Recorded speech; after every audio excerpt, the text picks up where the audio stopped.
"Tell us, my lady," said the old woman decked in gray at the foot of the table, her pompous voice carrying the length of the hall. "Do you think there will be war between Valdrin and your homeland of Aravel?" Isra set down her cup with great care, because her hands had begun to shake and she could not let the hall see it. She'd been in the court of Valdrin for a matter of days. None of them knew the truth. No one suspected she was anyone but the future Queen of Valdrin. No one knew that she was the true Queen's twin sister, an imposter wearing her sibling's name, clothes, and title like a stolen cloak, whilst her twin had snuck away like a thief in the night. "A few weeks," Nadira had promised. "We have the same face. Just keep quiet. Play sick if you have to, and I'll be back before you know it." She had not told her why she'd had to go. As always, Isra had obeyed her sister. Even if it meant certain death for her and outright war for the kingdoms if she were caught. She always obeyed her sister. Until now, keeping quiet had helped deter the attention from her. But now, hundreds of eyes in the great feasting hall of Valdrin were latched to her expression, waiting like vultures for the carcass of her response. And Isra did not know how to lie. Life as a priestess had not prepared her for the ways of the court. Why, oh why, had she agreed to swap places? They would never for 1 second be fooled into thinking she was her twin sister, Nadira. Not for 1 second. The silence stretched. The enormous hall rose around her in cold gray stone and gold banners, lit by 100 candles that threw more shadow than light, and the nobles' expressions were turning confused. Why was she taking so long to respond? Tightening her hands into fists, she took a breath. Focus. Take your time. That was what Nadira had told her to do. She met their eyes as best she could and kept her chin raised. "As long as our marriage lasts," she answered at last, projecting her voice the way Nadira had taught her, and let a small smile touch her mouth. "I see nothing to suggest war." The old woman blinked, surprised. But she inclined her head, accepting the reply, and Isra breathed again through the ache behind her ribs. Phew. She had not asked for this. 3 weeks ago, though it felt like 3 lifetimes, she had been kneeling at the altar of the Temple of the Silver Flame, where she had lived and worshipped since she was 7 years old. Then her twin sister had arrived, stumbling in from the downpour with blood on her sleeve and a demand that ended Isra's small, ordered life in a single sentence. "Please, take my place." Nadira had been the clever, worldly one, raised for court while their parents gave the gentler, second-born twin to the goddess. Nadira had been sent north as a bride to seal the truce between Valdrin and their kingdom of Aravel, and for a while, things had gone well. Then, something had gone deeply wrong, and Nadira had had to vanish, and the betrothed of the Alpha King of Valdrin could not simply disappear. It would shatter the fragile truce, and war would swallow them both. "I can't," Isra had whispered, even as her sister pressed the traveling cloak into her arms. "I'm no courtier, Nadira. I don't know how to be you. I've never so much as left these walls. This is my home." She had thought of her narrow bed and her morning prayers, and the warm hush of the chapel at dusk, the small, safe, ordered world that was the only one she had ever wanted, and her whole soul had ached to stay inside it. Find someone else. Please. But there had been no one else. There never was. And Nadira had taken her face in both cold hands and said, "There's only you. For crown, for kingdom, for family." So what could Isra have said but yes? She'd never once found the way to tell Nadira no. And even if Nadira would not divulge why she had to disappear, Isra accepted that she had her reasons. "A few weeks," Nadira had promised. "We have the same face. Just keep quiet, play sick if you have to, and I'll be back before you know it." It had been easy for her to say. Their faces were the same. Nothing else was. "You're quieter than usual," said a voice at her side, low and even, and Isra turned to the man she was learning to fear more than anyone here. Emmerich of Valdrin did not look like the tyrant she'd expected. The Alpha King was younger than she had imagined, broad-shouldered and plainly dressed, dark gold hair cropped short.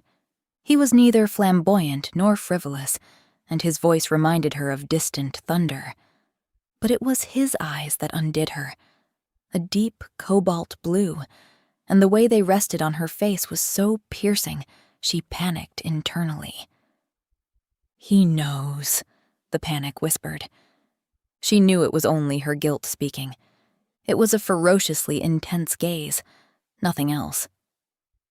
"The road was long," Isra said, holding eye contact with difficulty, "and your court is not an easy room to speak in." "No," he agreed dryly. "It isn't. I've sat on this dais my whole life, and it's still as difficult as the first day." He paused, watching her thoughtfully. "When you came in the spring, you had an opinion on everything. You told my treasurer his accounts were a disgrace, to his face, in front of the whole court.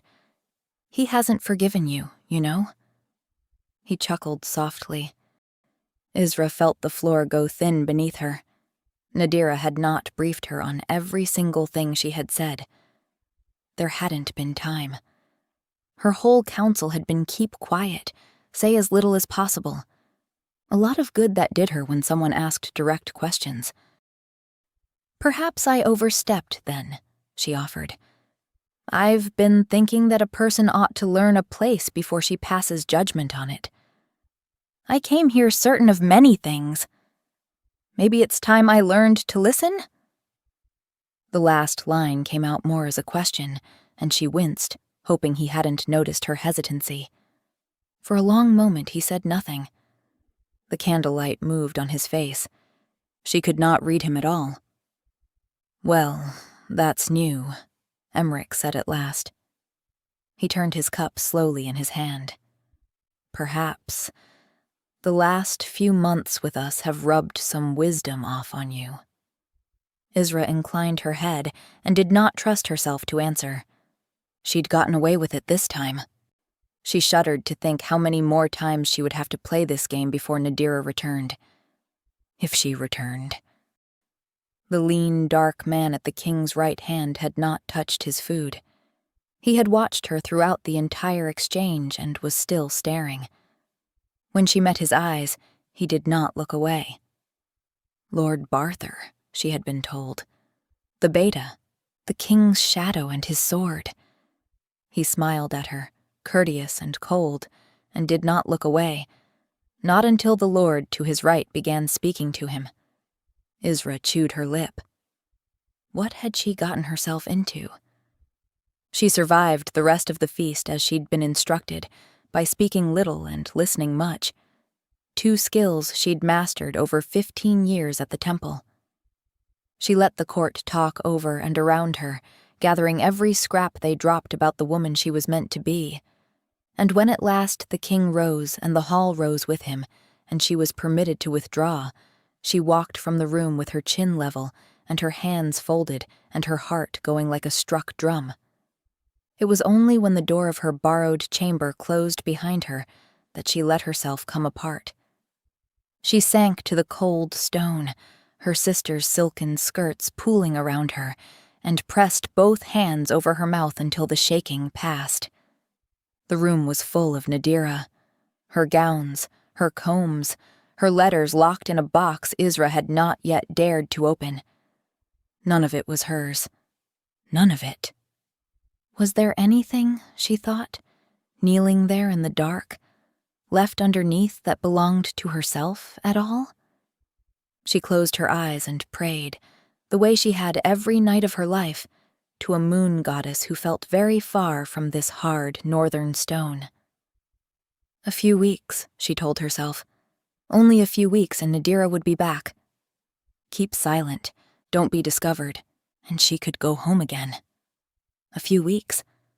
Little did she know that before long, she would want to stay more than anything in the world. Chapter 2. She sat in the high gallery above the tournament field, in the carved seat reserved for the future Luna of Valdrin, and clapped when the others clapped and rose when they rose, and prayed that no one would ask her to do anything. The field below was a churn of color and noise, banners snapping in the gray wind, warriors in their house colors, the roar of the crowd rolling up the stands like a wave. It was magnificent.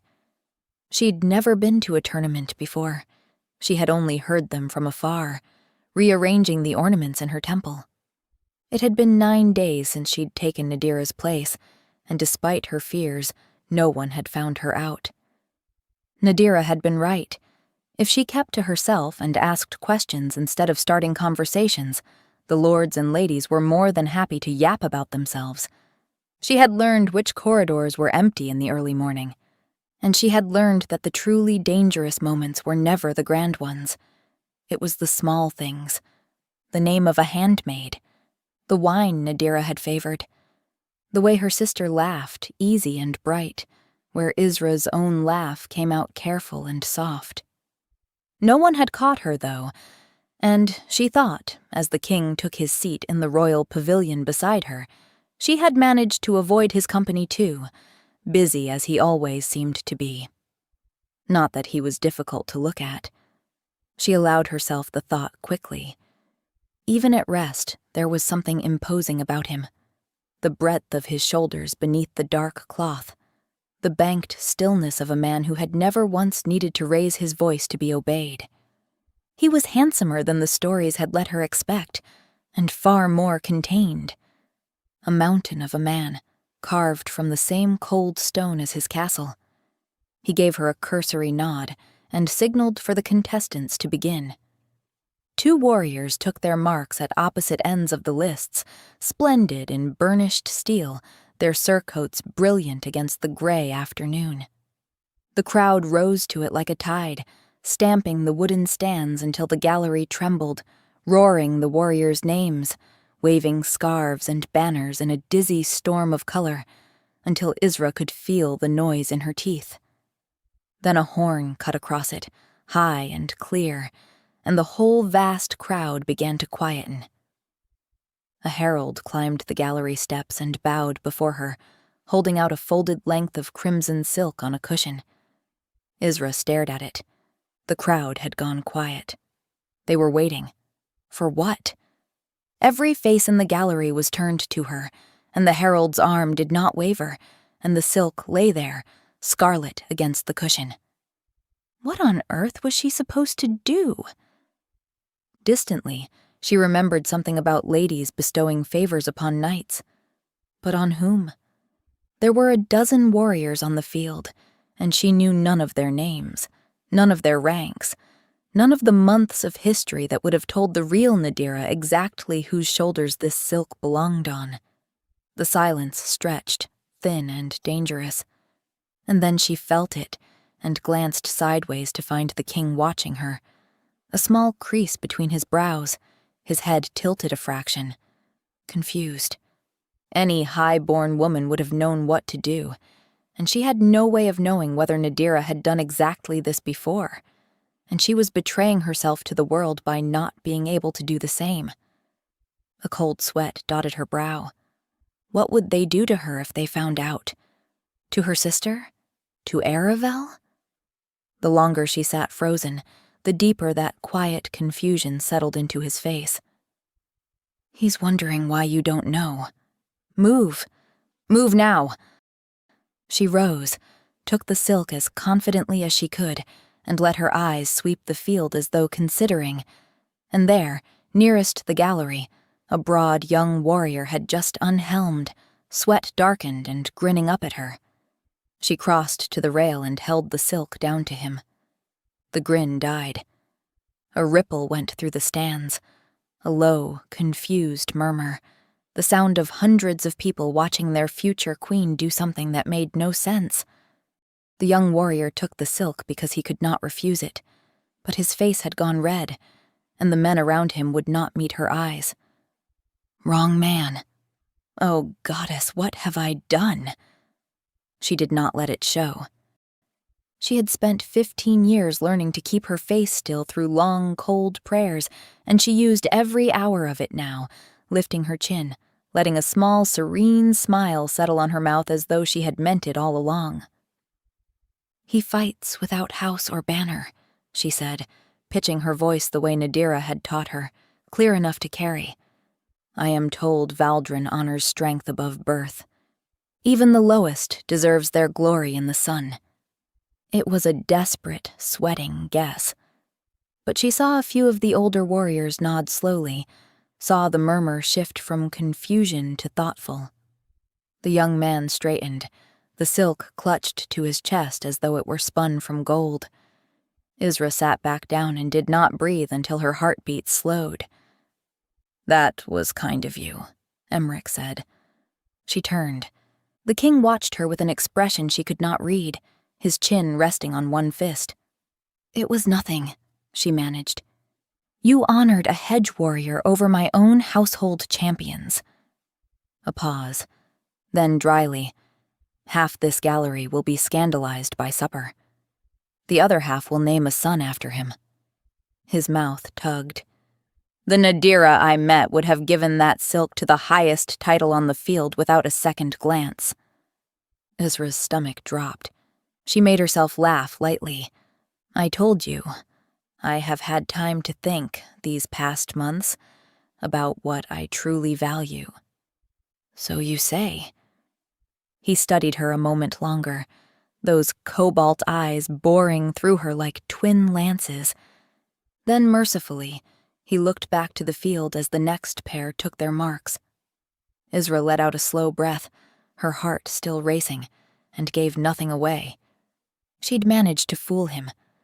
But Lord Barther, 3 seats down, was watching her with a deadpan coldness several notches past suspicious. She looked away first. The afternoon wore on, and she thought she might survive it, until Emmerich leaned close again, between bouts, his voice pitched for her alone. Do you remember, he said, what you told me the first night we met? About why you'd agreed to the betrothal? A faint, testing warmth in it. I've thought about your reply more than once since. Isra's mind went white. She had no idea. Nadira had never mentioned a first meeting. The silence yawned, and Emmerich waited, his blue eyes on her. I said it was my duty, she tried. Something flickered behind his face. The wrong answer. She saw it cost him a small, quiet disappointment, saw him file it away. Ah, he said. I'd remembered it differently. He turned his cup. No matter. She'd misstepped badly, and she knew it. And worse. Far worse. Barther was rising from his seat, coming toward her along the gallery, his eyes fixed on her face. She stood before he could reach her. Forgive me, she said to Emmerich, pressing a hand to her brow. The wind, the noise. I find I need air. Might I withdraw? He rose at once. Of course. I'll send... No need. I know the way. And she was gone, down the gallery steps and into the cool dim of the castle, fast as dignity allowed, before Barther had crossed even half the distance between them. She felt his eyes on her spine the whole way down. She did not look back. She made it to her chamber before her legs gave out. She sank against the door and pressed both hands over her mouth. 2 mistakes in a single day, in front of the whole court, in front of him.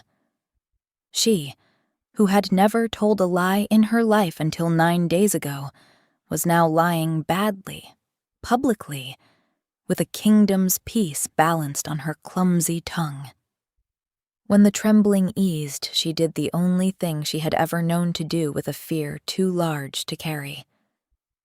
She knelt on the cold stone, the way she had every night of her life, and she prayed. Mother of the moon, give me guidance.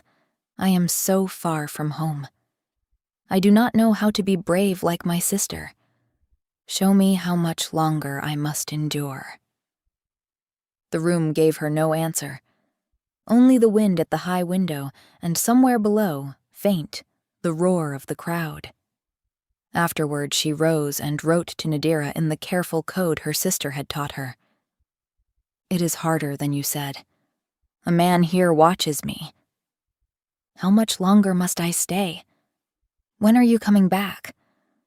She sealed it and sent it by the silent route, into the dark, the way she had sent 4 letters before it. Nadira had answered none of them. Isra told herself it meant nothing. The roads were long. Her sister was careful, that was all. She lay awake a long time that night, listening to the silence where a reply should have been, and for the first time it did not feel like patience. It felt like something had gone wrong. Chapter 3. By the 3rd week, Isra had learned how to be her sister. Not perfectly, not even well, but she had stopped drowning, and that was its own kind of miracle. Somewhere in the days after the tournament, the panic had quieted into a manageable load, and she had found her footing. She no longer froze when a noble addressed her by a name that wasn't hers. She had learned to turn questions back on the asker, to let a thoughtful silence stand in for answers. When a baroness cornered her about the spring planting and the tithes, Isra spoke so smoothly of patience and good stewardship that the woman went away satisfied, and Isra returned to her rooms and realized, with a start, that her hands were not shaking. She was holding her own.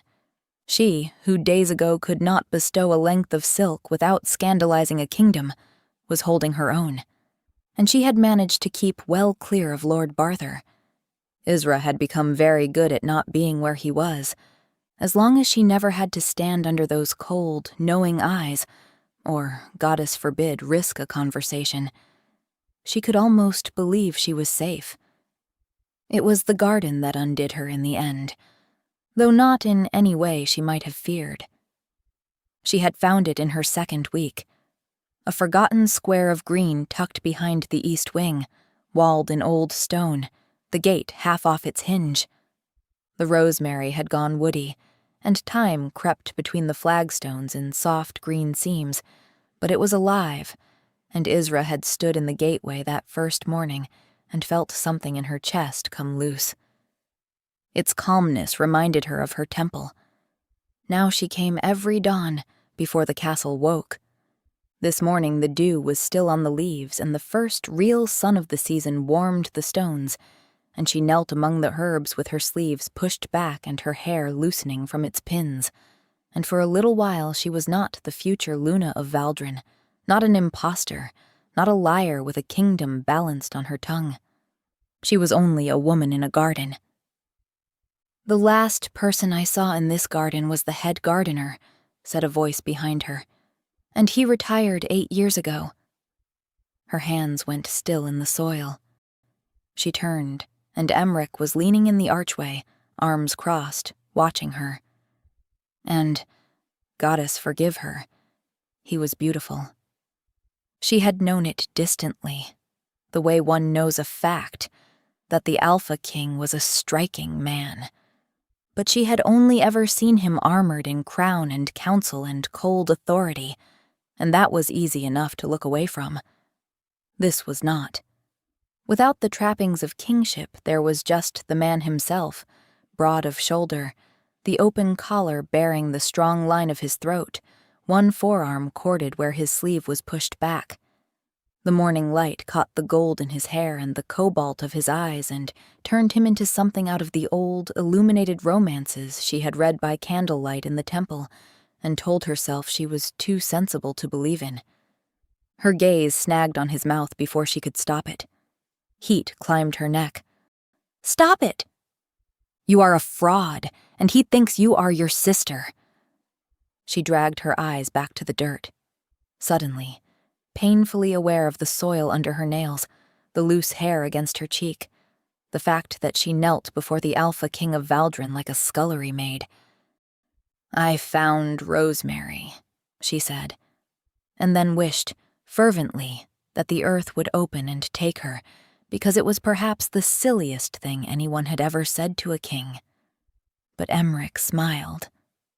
It was a small thing, barely a curve of the mouth, but it changed his whole face, softened the hard carved authority of him into something startlingly, dangerously warm. "So you did," he agreed. He pushed off the archway and came closer, looking at the wild green tangle as though seeing it for the first time. "I didn't expect you to change this much in so short a time. When you came in the spring, you called this a damp little kingdom full of mud." A week ago, Isra would have panicked, revealing herself in the snare as it closed around her throat. But she was learning. She sat back on her heels and brushed the soil from her hands, unhurried, and let the truth do her lying for her. "I have been thinking about roots lately," she said. "About what holds in unfamiliar ground. A thing has to put down something, or the first hard wind takes it." He went quiet. "That sounds like someone homesick." "It sounds like someone deciding what home means," she answered, with a gentle smile. For a long moment he simply looked at her. Then, to her astonishment, he crossed the garden and sat on the worn stone bench across from her, elbows on his knees, as though he had nowhere in all his kingdom he needed to be. "May I ask you something?" she asked. When he inclined his head, she said, "Did you choose to be king? Or did the crown choose you?" His jaw tightened, and for a breath she thought she had gone too far. "My father died when I was young," he said at last. "There was no choosing in it. I did not choose the crown." He looked down at his open hands. "I chose not to let it fall. That is the only choice a man in my place is ever offered." "That is not the same thing," Isra said softly. "No." His blue eyes lifted to hers. "It is not. But it is what I had. I understand obligation," she said, before she could stop herself. Emmerich studied her for a long, quiet moment, and when he spoke, his voice had changed. "You are not what I expected," he said, not as an accusation, but almost as a wonder. Isra rose to leave because she did not trust what her face was doing. He rose too, and he was close. Closer than protocol allowed, closer than was wise, and the morning air carried his scent to her. Sandalwood and rain on hot stone, and under it a warmth that made her breath catch. And deep in her chest, in the place she had kept shut and silent for 15 years, something stirred. A pressure against the inside of her skin. An old instinct lifting its head for the first time since she had arrived, turning toward him as a plant turns toward the sun. Her wolf, awake and reaching. She went very still. Emmerich was looking at her mouth. The moment drew out, taut and humming, the whole garden gone quiet around them, and she could not have said which of them was leaning closer, or whether either of them was at all. Then he stepped back. The distance opened between them like a chasm. "The garden suits you, Lady Nadira," he said. The wrong name, in the right voice, gentle as a blessing. Isra remembered her role. She dropped into a small curtsy and walked from the garden with her chin level and her hands folded, exactly as she had been taught. And the moment the gate was behind her, the moment no one could see, she pressed a hand flat to her hammering heart and let the truth catch up with her.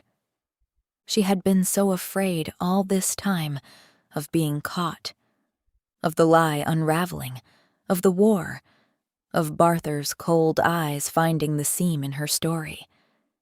She understood now that being caught was no longer the worst thing that could happen to her. Her wolf stirred traitorously in her breast.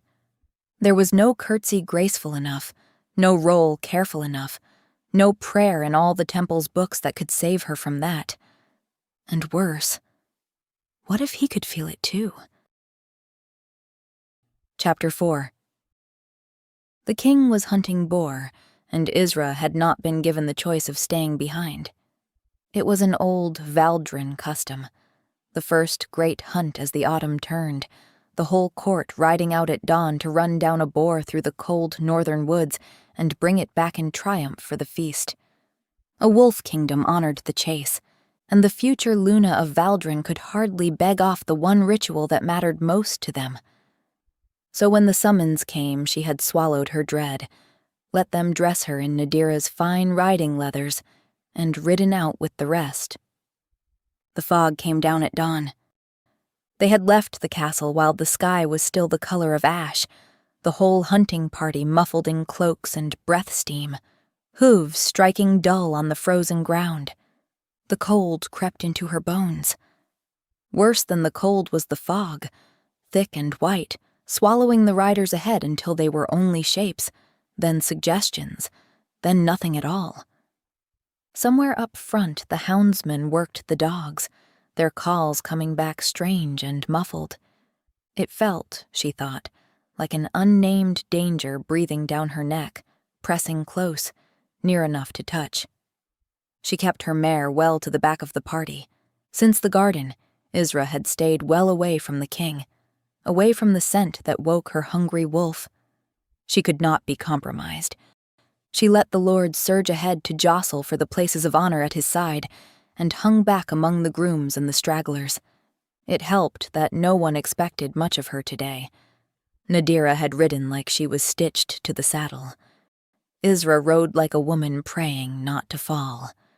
So she had let it be quietly known, through a blushing handmaid, that it was her woman's time. And the men, embarrassed, had stopped pressing her to ride up front.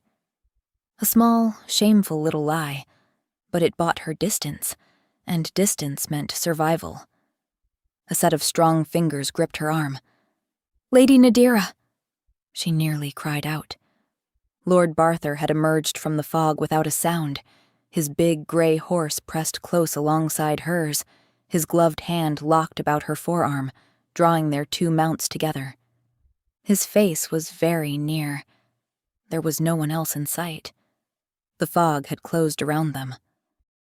"My lord," she said, "you startled me."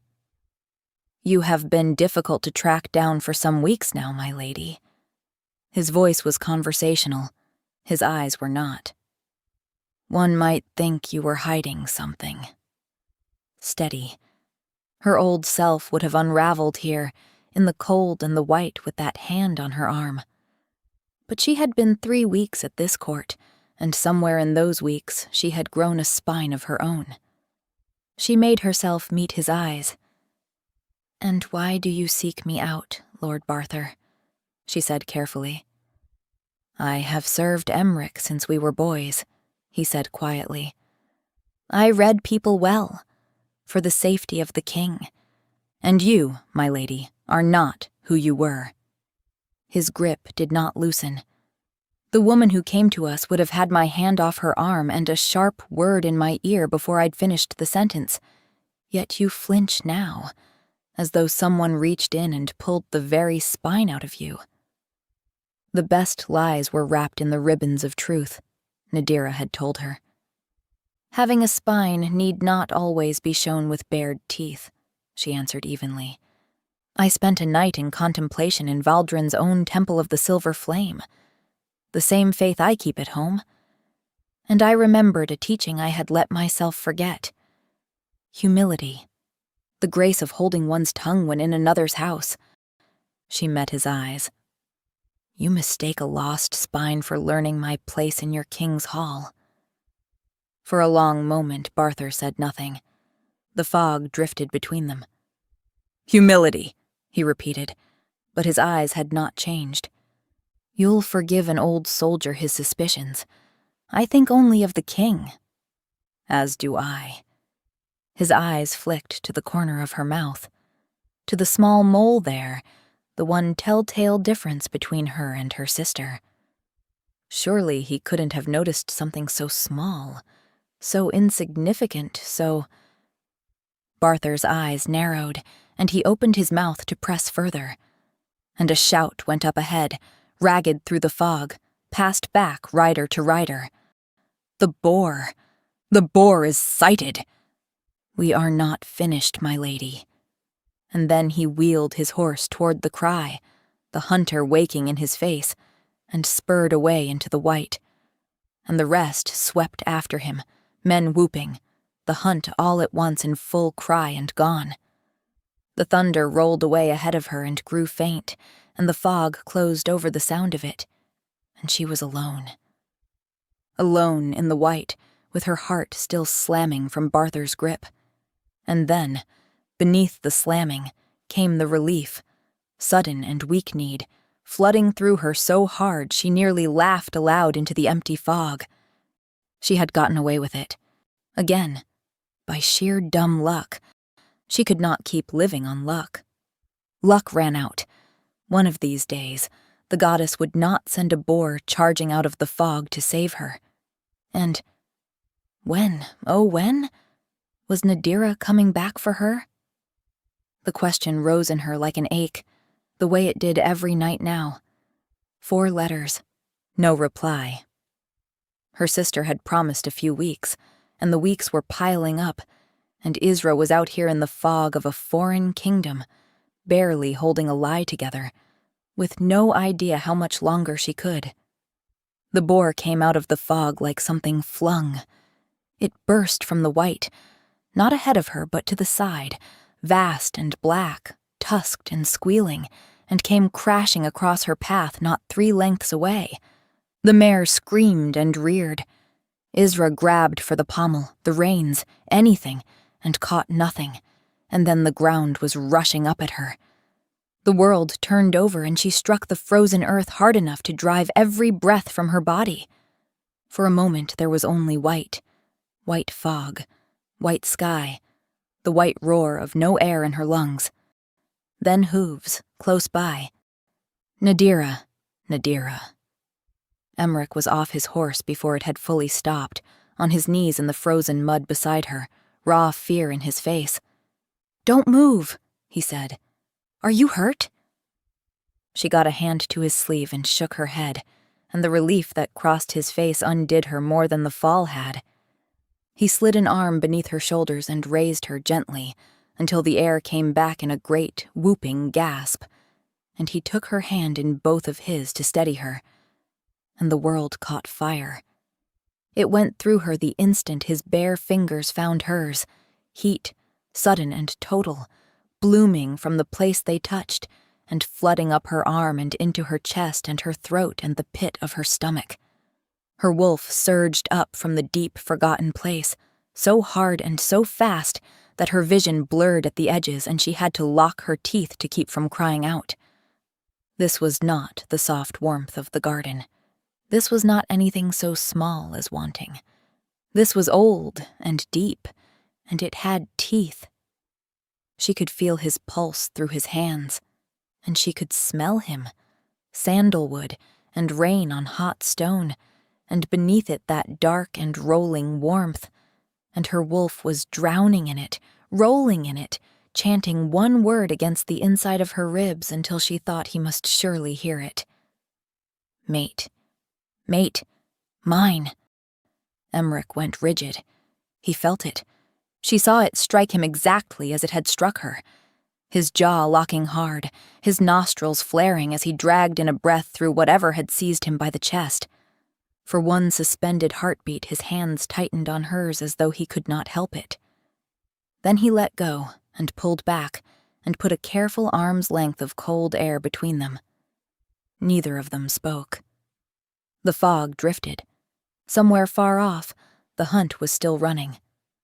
He helped her to her feet at last, not touching more than he had to, and when he spoke, his voice was carefully, deliberately level.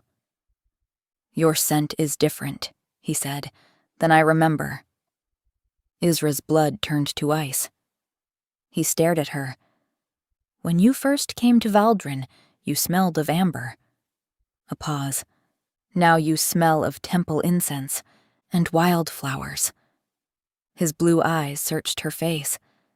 "A new perfume," she said, too brightly, the brittle laugh catching in her throat. "From home. My mother sent it north. I'm glad it pleases you." Emmerich held her gaze for a long moment, and she heard everything folded inside it, clear as a bell tolling across the white. "I do not believe you." That night she sat on the edge of her sister's bed with her hands pressed flat between her knees, and could not make them stop shaking. The fall had left her bruised and aching, but it was not the bruises that kept her awake. It was the ghost of his hands on hers, a warmth that would not fade no matter how she willed it, and her wolf would not be still. It paced inside her, restless, straining toward the door and the cold corridors beyond, toward him, wanting his scent around her, his warmth against her, and 100 things she had no words for and had never once been allowed to want. The temple had taught her that desire was a thing you noticed and set gently aside, the way you noticed a storm gathering beyond the windows and chose, sensibly, to wait it out indoors by the fire. But this was no storm she could wait out. She knelt on the cold stone and prayed to her goddess for the strength to build a wall against it. She already knew there was no wall in all the world built high enough. Chapter 5. After the hunt, Isra made herself small. It was the only defense she had left. Lord Barthur's "We are not finished" followed her through every waking hour, and so she gave him nothing to find. She took her meals in her rooms and pleaded the lingering ache of her fall.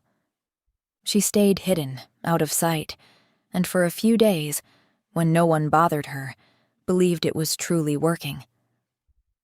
So when the library door opened one night and Emmerich stepped through, Isra's heart nearly stopped. She had chosen this room precisely because it was a forgotten corner of the castle, high and cold, where she had taken to hiding after dark among the tall shelves with a single candle and a book she wasn't truly reading. 3 weeks she had guarded her solitude, and not once had anyone found her here.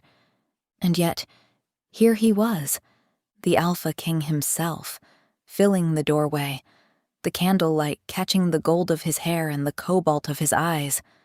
Looking, she understood with a lurch, not surprised to see her at all. He had not stumbled in by chance. He had come looking. "You hide very well," he said. Isra's mouth had gone dry. "My lord, I didn't—" He let the heavy door fall shut behind him. "I have half a kingdom of people clamoring for my attention, and the one person I find myself seeking plays hide-and-seek better than any 6-year-old I know." He crossed to the small table where her candle burned and looked down at her. "You never used to be so evasive." Some part of her was deathly afraid, but the larger part of her had lit like a candle the moment his shape filled that doorway. He folded himself into the chair across from her, as though he had nowhere in his whole kingdom he would rather be, and poured himself a glass of wine. He offered her one, which she took wordlessly. "Perhaps I'm shy," Isra suggested. "You weren't, before." A pause, but there was no edge in it tonight.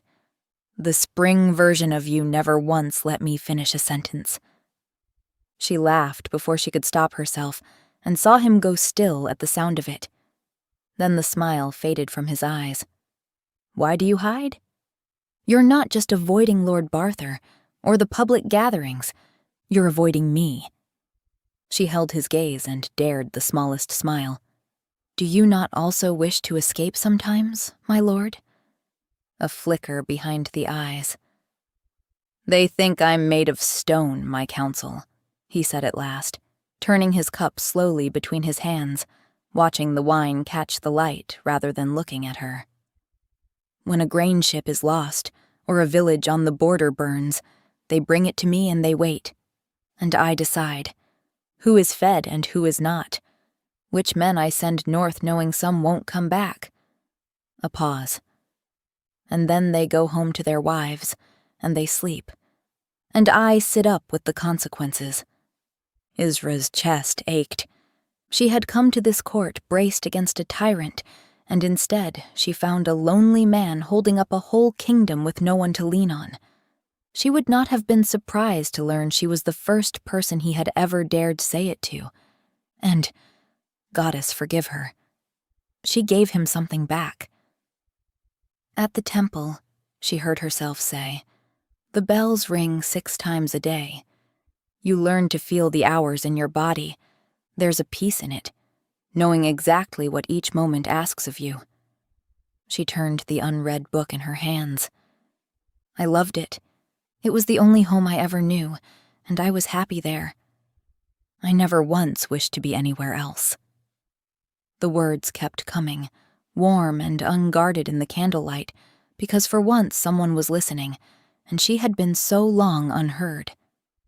When they brought me here, she continued, I thought only of going back. I counted the days until I could kneel to those hours again. Since you were a child. Something in his voice stopped her cold.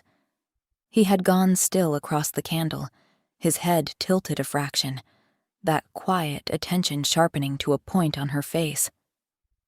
You speak of that place, he said slowly, as though it raised you, as though you knelt there as a girl and a woman grown. A pause. But you didn't, did you, Nadira? Isra kept deathly silent. You were a daughter of the Aravel court, he went on. You told me so yourself. You said your mother kept you at her shoulder through every banquet and every treaty since before you could walk. You laughed about the holy orders, called the temple women dull little candle keepers, moldering behind their walls. You said you couldn't conceive of a duller way to waste a life. The silence rang. He has it. He's holding the 2 halves of you up to the light, and they will not match. Say something. Anything. Now. She made herself breathe. She made herself reach, the way Nadira had taught her, for the thread of truth that could carry the lie. You're right that I have changed, she said. Distantly amazed, her voice came out level. Though, perhaps not in the way you imagine. She let a rueful curve touch her mouth, borrowed from a sister who would have managed it more smoothly. When first I came to Valdrin, I confess I was playing a part. I thought a king's bride ought to be bold and quick and clever, that I had to fill every silence and win every room, or be thought dull and unworthy of him. She lowered her eyes. It was exhausting, my lord, and it was not me. The woman you see now, the quiet one. This is who I have always been, underneath all that noise. I simply grew too tired to keep pretending otherwise. For a long moment Emmerich said nothing, and she could not tell whether he believed her or had only decided, again, to let her go. The candle hissed low between them. Then the sharpness eased from his face, folding away behind his eyes the way it always did, and the danger drew back like a tide.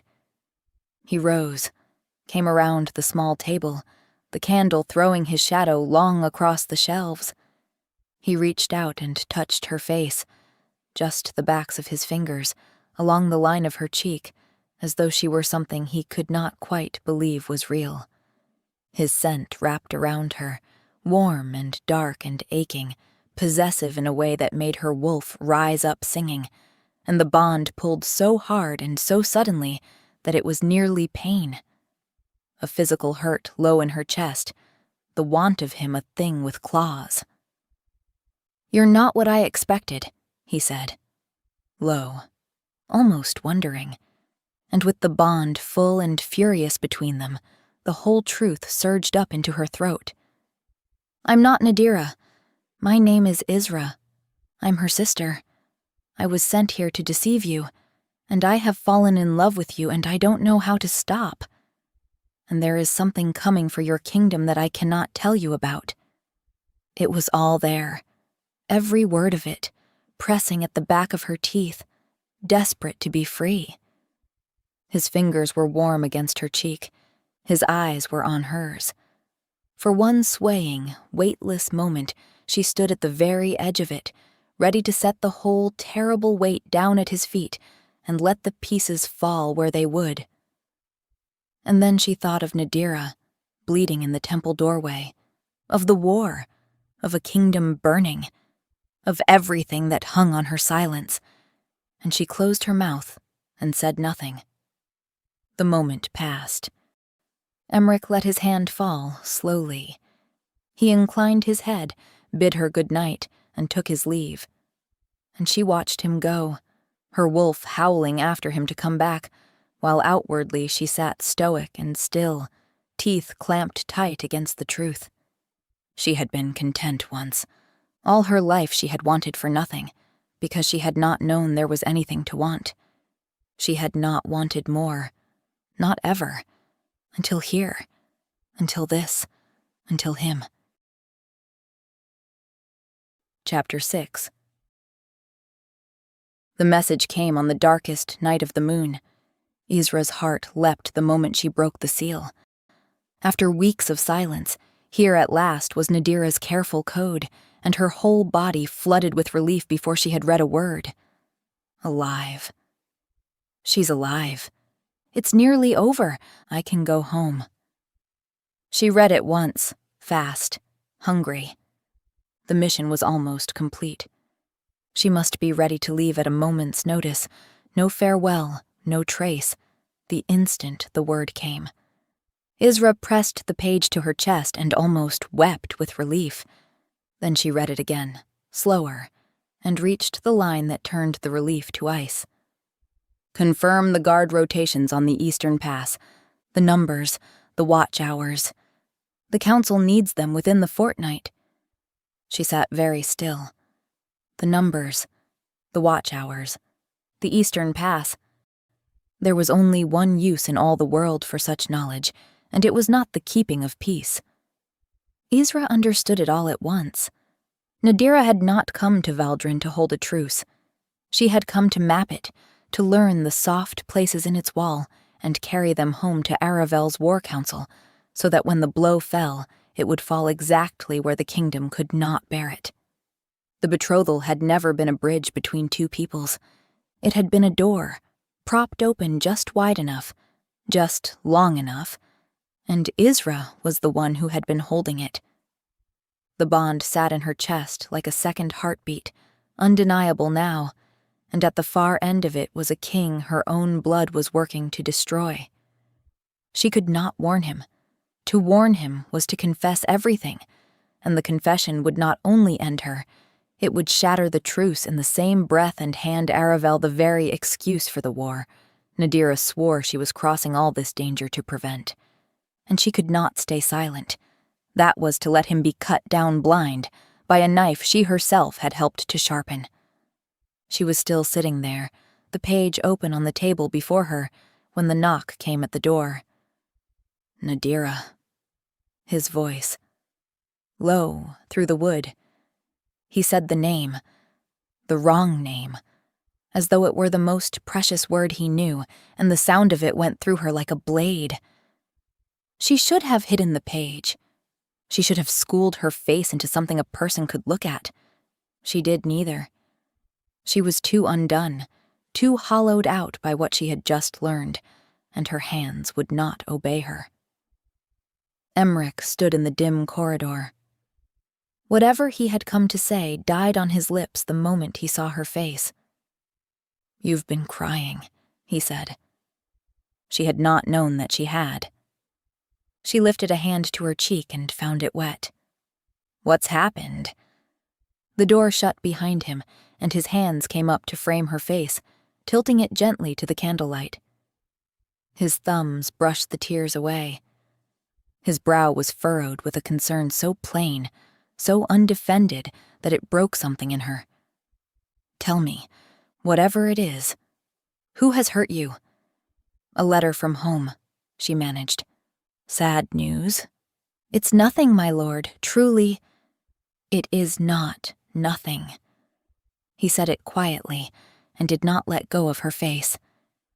"You have spent these weeks teaching me how little you let anyone see." And now I find you like this, and you tell me it's nothing." His blue eyes moved over her, searching. But there was no suspicion in them now, only a tenderness so total it was almost unbearable to stand inside. "Let me help you. Whatever it is. Let me carry some of it." And that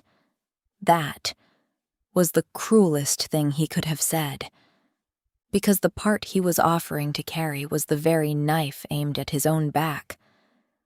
Because he was standing here, the loneliest man she had ever known, opening his guarded heart to her at the precise moment she had learned she was the instrument of his ruin.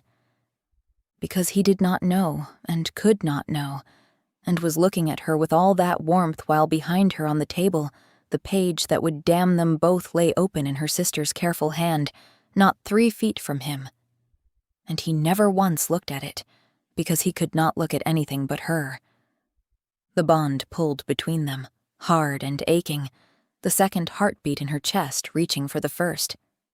"Emmerich," she whispered.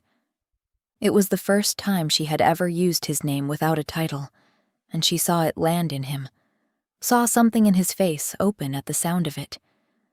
She did not decide to do what she did next. There was no deciding left in her. She was too tired, too frightened, too full of a love she had nowhere to put down. And the distance between them was already nothing. His hands already on her face, his scent already wrapped around her, warm and dark and aching. She rose onto her toes, and she kissed him. He made a low sound against her lips, of surprise and surrender both, and then his arms came around her and drew her in, and he kissed her the way she imagined he did everything he had ever truly wanted and never let himself take, completely, without reservation, as though the world could fall. For one drowning moment, she let it be the only true thing in all the world. She let herself stop being a spy and a liar and a stolen name, let herself be only a woman in the arms of the man she loved, his heart beating against hers, the bond singing where they touched. She poured 15 years of silence and 3 weeks of terror and a lifetime of unspent wanting into that single kiss, and for the length of it, she was, at last, entirely and only herself. And she hated herself for every second of it, because she knew what he did not. She was kissing him goodbye. The warmth he gave her so freely was given to a woman who did not exist, and behind her on the table lay the proof of it, written in her sister's hand. And the kiss they shared now, the truest thing she had ever felt, was built upon a lie so deep that when it broke it would take everything with it. He did not know. She did. And she kissed him anyway, and hated herself, and could not stop. By the time he carried her to the bed, their bond a roaring furnace, she no longer had the presence of mind to remember why. Chapter 7. Ezra should have been happy. In the days since that night, she lived in a state of semi-bliss. Their bond had settled and sealed, snapped fully and permanently into place so that she could feel the warm, distant pulse of him at every hour, in council, at supper, asleep across the castle in his own cold rooms. Her mate, hers, completely, in the way the old book swore could never be undone. She woke each morning to the quiet miracle of it and lay still a moment, just feeling him there at the other end of her own heart. And then she remembered the page hidden in her sister's letterbox, and the war it carried, and the word that might come any day to tear her from this place forever, and the miracle turned to ash in her mouth. She was living 2 lives now, both of them lies, and she did not know how much longer either could hold. And yet bliss, like all good things, had to come to an end. That afternoon, Isra was crossing the great hall at Emmerich's side, her hand light on his arm, when the herald's staff struck the floor and a voice rang out announcing a royal envoy newly arrived from Aravel. Admitted under the one credential no guard in Valdring could refuse, the seal of a sovereign kingdom come to observe the betrothal that bound the truce. Isra turned toward the doors with the rest of the court, and watched her own face walk into the room. Nadira came up the length of the hall in traveling silks, her chin high, her eyes hard and bright and moving. The same eyes, the same dark hair, the same amber gaze. The two of them stood in the same room before the same crowd, two women with one face, and the whole court drew breath in a single ragged gasp that seemed to take all the air with it. Isra did not look at the court. She did not look at her sister. She looked at Emmerich, and felt her whole world stop. Because this was it, the moment she had dreaded since the night she first put on her sister's name, the moment she had prayed against and known would come for her in the end. Everything she had built here was about to fall, and she could only stand and watch. The bond, sealed and singing in her chest, reached for him across the cold flagstones as though it understood that everything was ending. This wonderful bond, built on a lie. She watched him understand. She would remember it all her life. The way that shrewd mind took every piece and assembled them in the space of 3 heartbeats. The scent that had never been a perfume. Her slip with the temple. The woman who knew the history of his kingdom and nothing of her own life. Lord Barthur, standing beside the king, whispered something into his ear, and Emmerich's gaze flicked to the corner of her mouth, to the small dark mole there, and then to her sister's bare, unmarked face, and the final piece fell into place. His face was terrifying to behold. "Clear the hall," he said. He did not raise his voice, but the words dropped into the silence like stones into a well, and the court emptied in a frightened rush, lords and ladies and guards alike, until the great doors boomed shut and there were only the 3 of them left beneath the long row of dead king's banners. The king and the bride and the bride. "Who are you?" he asked them, and his voice was a terrible thing. "My name is Isra," she said, knowing it was hers to do. "I am Nadira's twin sister, raised in the temple of the silver flame, sent here in her place the night she came to me and swore the truce would break if the betrothed of Valdrin vanished. Everything you were told about me was a lie." She drew a breath that cost her the whole of her courage. "We did not come to keep your peace, Emmerich. We came for Aravel's war council." The silence after was a living thing. Emmerich was very still, and then she saw it. His hand rose to his own chest, to the place where the bond sat, and pressed there, as though to test whether the thing he felt was real. "Was any of it real?" he said at last. His voice was terribly quiet. "It was the only real thing in the whole of it," Isra said, her voice cracking, her hand at her heart where she too could feel their writhing bond. "I never once lied about who I am, only about what I am called. The woman you came to know is the only woman I have ever been allowed to be. She is real." Nadira glanced at her sister, confused. Something flickered in Emmerich's face, and then hardened, because feeling that she meant it did not undo what she had done. Nadira moved then. "Your quarrel is with me," she said, stepping forward, her hard face uncertain for the first time Isra had ever seen. "Not with her. I am the one who—" "No." The single word stopped her sister where she stood. Isra did not even turn to her. For the first time in the whole of her life, she did not let Nadira step in front of her. "This is my battle," Isra said. Emmerich looked between them. The woman who had used him and the woman who had loved him, the same face turned 2 ways in the cold light. And when he spoke, his anger was cold and frightening. "Get out of my sight," he said. "Both of you. Now." And because there was nothing in all the world she could say that would not make it worse, Isra obeyed.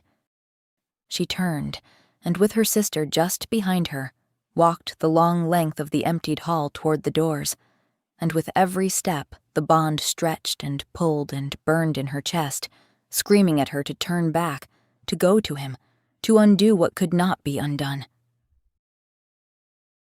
Chapter 8. They were a half-day's ride from Valdrin when Isra reined in her horse and stopped. The road south ran pale and empty through the cold hills, the castle long out of sight behind them, Aravel in safety somewhere ahead. Emmerich had let them go without consequence, and for hours they had ridden in silence, putting the kingdom and the wreckage behind them, mile after mile. And with every mile, the bond in Isra's chest had pulled tighter and burned. "We'll stop at the river crossing tonight," Nadira was saying ahead of her. "We're past the worst of it now. Another 2 days and we're home, and you need never think of this place again." "I'm not going home." Nadira drew up and turned in her saddle. "What?" "I'm not going home." Isra heard the words come out whole and steady, and the steadiness was the strangest part because her heart was breaking even as she spoke. "I'm going back." "Back?" Nadira laughed, disbelieving. "Back to Valdrin? To the man who stood in his own hall and threw you out like waste?" "Isra, he would put you under guard. He might do far worse. There is nothing left for you there." Isra swung down from her horse, crossed to where her sister's pack hung, and without the smallest hesitation drew out the packet inside. The folded weight of everything Nadira had gathered across all these months, the rotations, the watch hours, the soft and secret places in Valdrin's wall. "Isra," Nadira's voice changed. "That is not yours to take. That belongs to Aravel. It's a map for killing the man I've bonded to." Isra held it against her chest. "I will not carry it home, and I will not let you." "Then you've doomed us both. Without it, the council has nothing, and Aravel goes to war blind and unready. You'll have started the very thing you're trying to stop." "No." Isra shook her head slowly. "There's another way, Nadira. A peaceful one. We were only ever taught to break the door in. Nobody ever taught us to look for the one that opens if you knock." She tightened her hold on the packet. "I'm going to find it. I have to believe it's there." For a moment, the two of them stood on the empty road, the same face turned 2 ways, and Isra met her sister's eyes and did not look away first. Not this time. "You love me," she said, quieter now. "I have never once doubted that. But you have spent your whole life deciding what I must do." Her throat tightened. "I am asking you now, for the first time in my life, let me go back and make my own ruin. Give me time, give me patience. There need not be war. He will listen to me." Something moved in Nadira's face, something that, in a harder woman, might have been the beginning of shame. For a long moment, Isra was certain she would argue, would seize the reins, order her back onto the road south the way she had ordered her into Valdrin in the first place. But she didn't. "All these years," Nadira said at last, very quiet, "I never once saw what I was asking of you." She looked at the packet held against her sister's chest. Her whole mission, months of it, about to be laid at the feet of the enemy, and did not reach for it. "If you can find another way, go, then." It was the closest to surrender the world had ever seen from her. She brought her horse alongside Isra's one last time, reached down, and took her sister's face in both hands the way she had that first rain-soaked night in the temple doorway, and pressed her forehead to hers, and held it there a moment, the two of them breathing the same cold air. "I hope you know what you're doing," Nadira whispered. And then she straightened, turned her horse south, and rode for home and the war council that would not thank her for coming back with empty hands and a missing sister. Isra watched her until the fog took her. It was the first time in her life she had ever watched Nadira leave, instead of the other way around. Then she turned her own horse north, back toward Valdrin, toward the man who had thrown her out. She went to him that night. Not as Nadira, not as a temple devotee with her eyes lowered and her hands folded, not as anyone's instrument or anyone's shield. She went as Isra. She asked to be admitted to the king's private study and waited a long, cold while in the corridor before the answer came. Emmerich stood at the window with his back to the door. He did not turn when she entered. "I've brought you everything she gathered," Isra said. She crossed to his desk and laid the packet down upon it. "Every weakness she found in your defenses, and everything I know of Aravel's intent. It's yours. Whatever you decide to do with me, your kingdom should not pay for my sister's mission, or for my silence." That turned him. He looked at the packet, and then at her, and his face was still shut, but his eyes had changed. "You understand what handing me this makes you," he said, "to your own people." "A traitor?" "Yes." She had thought it through on the long ride back. "Unless I broker a peace between our kingdoms, no war need exist between us, so long as we are willing to talk." "Why would you do that?" he asked quietly. "Because I love you," she replied, equally husky. "And the love was never the lie. On that we can build the foundations of friendship between Valdrin and Aravel." For a long moment he said nothing. Then she felt him reach along the bond that ran between them, testing it, reading her down its length the way only a mate could, the way that could not be deceived. She let him. She had nothing left to hide, and it was the strangest relief she had ever known, to be searched through and through, and have nothing underneath but the truth. "You're not lying," he said at last, low. "No," she agreed. He turned fully toward her then, and the grief in his face was its own terrible kind of honesty. "But the bond doesn't absolve you, Isra." It was the first time he had ever said her real name, and even cold, even like this, it went through her like light through water. "It only tells me that the woman who deceived me is also the woman I—" He stopped. His jaw set. "It makes it worse. Not better. Do you understand that?" "Yes," she said. "I do." And because she did understand, because she would not stand there and ask a wounded man to pretend a forgiveness he did not feel, she gave him the only thing she had left to offer: her absence. "I am not asking to stay at your side," she said. "I know what I have broken, and I know it cannot be mended with a single night's truth. The betrothal was a lie from its first day.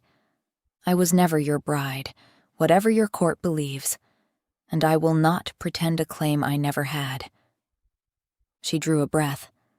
"But I would ask one thing of you, and then I will trouble you for nothing more. There is a temple here, within your walls, to the goddess I was raised to serve. If you want me gone from your kingdom, say the word and I will go tonight, and you'll never see my face again. But if you would let me stay, not in your court, not near you, only there, among the candles where I belong, then I will wait. For as long as it takes. For nothing at all, if that is what you decide. I would rather pray within reach of you and be forgotten than be comfortable 100 miles away." For a long moment, Emmerich said nothing. "So be it," he said at last. "Thank you," she said quietly, and bowed her head, and left him there at the cold window with the map of his salvation on the desk between them. At the door, she paused and looked over her shoulder. "I will wait," she said, "as long as it takes." Emmerich did not answer. He only looked at her a moment longer, then turned back to the window. But she had told the truth, and he had let her stay. And for a woman who had spent so long being someone else, having her true self known was a victory in itself. So as she retired to the temple within Valdrin, she carried only the flame of hope with her. Epilogue. There had been another way, after all. Isra had staked everything on it, guided only by her own stubborn faith, honed by long hours at the altar, and her sister's whole mission held against her chest. She had not gone back to Valdrin to betray Aravel. She had gone to offer an olive branch, proof that what one kingdom had taken in the dark, the other could choose to hand back in the light. Emmerich did not march on Aravel with the advantage she had handed him. He sent envoys instead, and the War Council, finding their enemy extending an open hand rather than a blade, did the one thing neither kingdom had truly dared to try in a generation. They came to the table. The alliance held. It was rebuilt slower this time, and harder, and far more honest, with both kingdoms' grievances laid bare upon it. And the peace that grew from it, the one Isra had promised her sister was there, proved sturdier by far than any had dared hope. But the peace between two kingdoms was the easier thing to mend. The peace between Isra and the man she had deceived was not. And there was the other matter. The betrothal had been a lie from its first day. She had never been his bride. The vows that bound their two houses had been sworn with her sister, which had been a lie in itself. By every law of court and temple alike, there was nothing between them. So Isra waited in the temple of the silver flame that stood within Valdrin's walls and took up the old life again. The bells 6 times a day, the healing work, the long, quiet hours at the altar she had missed more than she had let herself know. She did not write to him. She only stayed and prayed and waited and tried to make her peace with the ache of the bond that would not fade no matter how far from him she knelt. Nadira wrote to her. Her letters came by the same silent route that had once carried Isra's unanswered pleas the other way, and this time it was Isra who was slow to give the answer her sister wanted. "Come home," Nadira urged, in every letter, in a dozen different ways. "There is nothing binding you to that kingdom now. Come home and be among people who love you, and let that man and his grudge keep each other warm." And every time, Isra wrote back the same gentle refusal. "I am happy here." She was not happy. Not as she had once been happy in her temple back home, but she was certain she was exactly where she was meant to be. She loved Emmerich. To wait for him, even if he never forgave her, even if she grew old at this altar with nothing but the bond and her prayers for company, was a thing she had chosen freely. She would not trade her true meaning for a hollow comfort. Over time, Nadira's letters softened. "I never understood you," she wrote once. "All those years I thought you were the one who needed protecting. I see now you were the brave one all along." And after that, her letters were only love, and news of home, and the acceptance of a sister who had finally learned to let her sibling be. The weeks went by. The first frost came. And then, one gray afternoon, the temple door opened, and the Alpha King of Valdrin entered. He did not say much that first time. He sat at the back while she tended the sick, watched her work, and left without a word. The next time, he stayed a little longer. The time after that, longer still. He began to speak to her, a question about a remedy, a word about the harvest. He came in the cold dusks and sat among the candles, and she let him, and asked him for nothing, and slowly, so slowly that neither of them could have named the day it began, he began to thaw. And then one evening, when the first crocuses of spring were blooming, he asked her to run with him. She stared at him for a long moment, standing there golden and beautiful in the doorway, as he had been in the garden all those months ago. "Are you sure, my lord?" she asked quietly.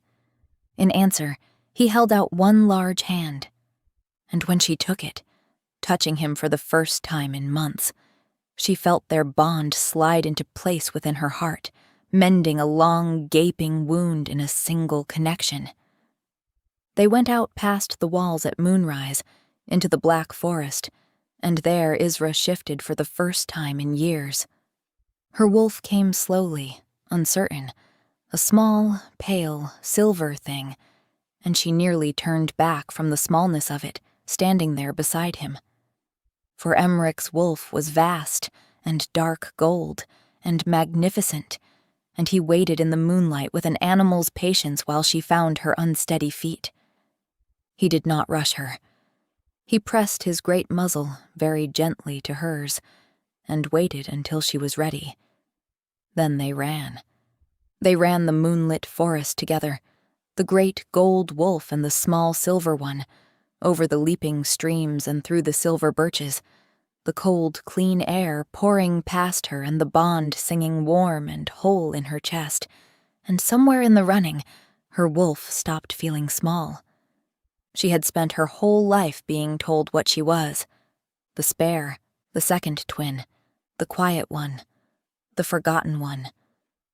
But out there, with the moon on her gray fur and her mate's heart beating at the far end of the bond, she was, at last, herself. Afterward, as humans again, they sat in the walled garden where they had first spoken true. Emmerich took her hand and held it a long while before he spoke. He lifted his other hand to the corner of her mouth, where the small, dark mole sat that had given her away, and touched it gently, the mark that told her from her sister, the one true thing that had always, only, been hers. "Isra," he said. Her name, her own, real name. She looked up at him, her eyes wet, and could not have spoken if her life had hung on it. "This," said the Alpha King of Valdrin, "is the woman I chose." And then he kissed her. It was nothing like the kiss in her chamber that night, that desperate, drowning thing, half goodbye and half grief. This one was slow and sure and unafraid. He drew her in by the hand he still held, his thumb resting against the mole at the corner of her mouth as though to mark the place, and kissed her the way a man kisses the woman he has decided, against all his wounds, to keep. The bond drew tight and bright and singing where their mouths met. When they finally parted, she was breathless, her forehead against his, and she felt him smile against her skin. "Say it again," she whispered. "Isra," he murmured, low, like a vow. "Isra." And the bond between them settled, fully and finally, like something heavy and long carried and set down at last in its right place. And Isra, who had been given away at 7 and surrendered her name and worn her sister's face and lived for everyone's peace but her own, was, for the first time in the whole of her life, exactly and entirely herself. Thanks for listening. I hope you enjoyed that one. What do you think? Would you have waited for the king as long as Isra did? Or ridden off to another kingdom to find a new Alpha King? Let me know your answers in the comments. I can't wait to hear what you think. See you soon for another story. Much love, Lily.